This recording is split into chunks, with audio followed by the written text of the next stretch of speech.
What's good, y'all? Blacksmith here, and today we're here to talk about Joker, Folie À Deux. Serving as a sequel to the first movie called Joker, this movie stars Joaquin Phoenix returning to his role as Arthur Fleck, aka Joker, and this time co-starring Lady Gaga as Harleen Quinzel, aka Harley Quinn. But this movie is no ordinary sequel. This movie has a bit of a twist to it. Unlike the first movie, which was more dark in its theme, this movie is a musical. Yeah, you heard me right, singing from Joaquin Phoenix and of course, Lady Gaga. When this movie was announced 2 years ago, everyone along with myself deemed it as unnecessary, and we questioned why it's even happening. But announcing that it will also be a musical had everybody buzzing and doubting its quality in comparison to the first film. Well, I'm here to answer everybody's top questions. Was this movie any good, and should this movie even exist? Let's talk about it. Joker, Folie À Deux follows the story of Arthur Fleck, aka Joker, as he awaits trial about 2 years after the events of the first movie. And during this time, he meets Harleen Quinzel, which gives meaning to the French subtitle Folie À Deux, which translates to Madness of Two. And true to its title, madness does indeed ensue. But is this Folie À Deux worth a watch? Let's get ready for the judgment day and get into these pros and cons. The first pro I want to talk about, the writing. This movie was very well written when it came to the dialogue of the characters. This movie picked up right where the last one left off when it came to the writing and showing the tone of each character through their dialogue. Joaquin Phoenix again did a great job playing Arthur Fleck, aka Joker, and they wrote Harley Quinn in a very different way. I wouldn't say it was great, but it was definitely very different, and we'll get to that later. The second pro I want to talk about, the musical performances. Now, I'm not going to sit here and lie to you and say that every musical moment in this movie was great, but I will say Joaquin Phoenix and Lady Gaga did a great job in portraying their characters when they were singing. Both Joker and Harley Quinn's characters were being portrayed as untrained singers, and they did a great job in performing like they were.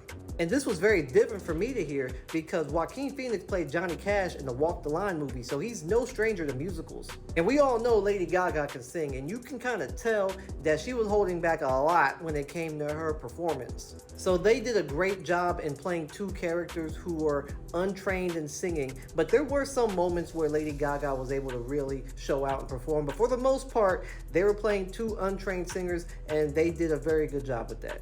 Now, I think this goes without saying, but the next pro I want to talk about, the Easter eggs. Now, there were a lot that I could catch upon my initial viewing of this movie, but there were a lot of blink and you'll miss it moments, so keep your eyes open. The last pro I want to talk about, the acting. Just like I said with their musical performances, Phoenix and Gaga did a fantastic job overall, and this is probably some of the best acting I've seen this year. And now it's time to get to these cons. The first con I want to talk about, the chemistry between Phoenix and Gaga. Now, as great as their acting was, their characters had little to no chemistry on screen.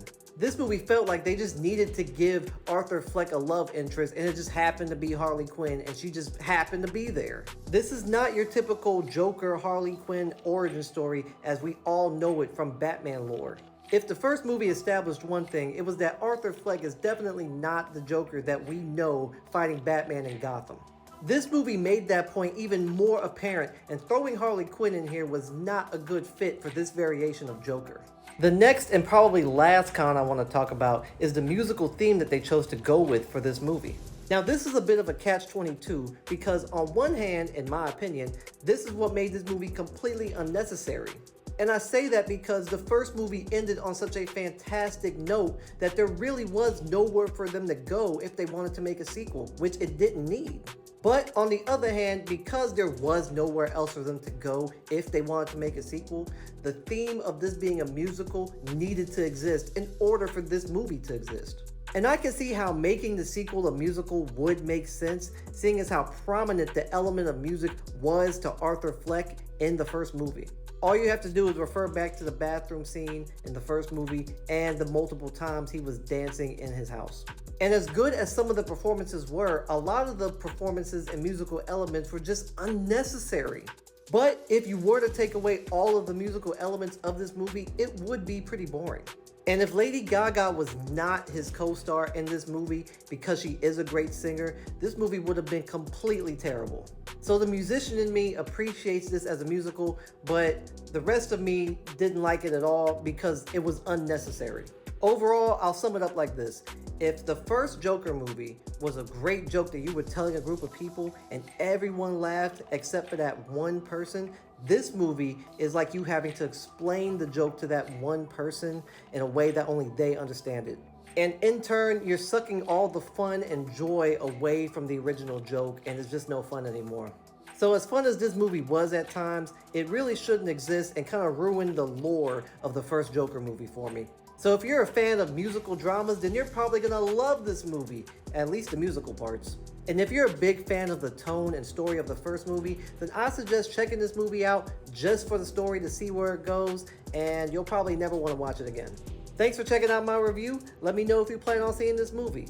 Let me know if you've already seen it and what you thought about it. Let me know what you thought about my review, and give this video a like and your boy a follow. I truly appreciate it. And until next time, peace.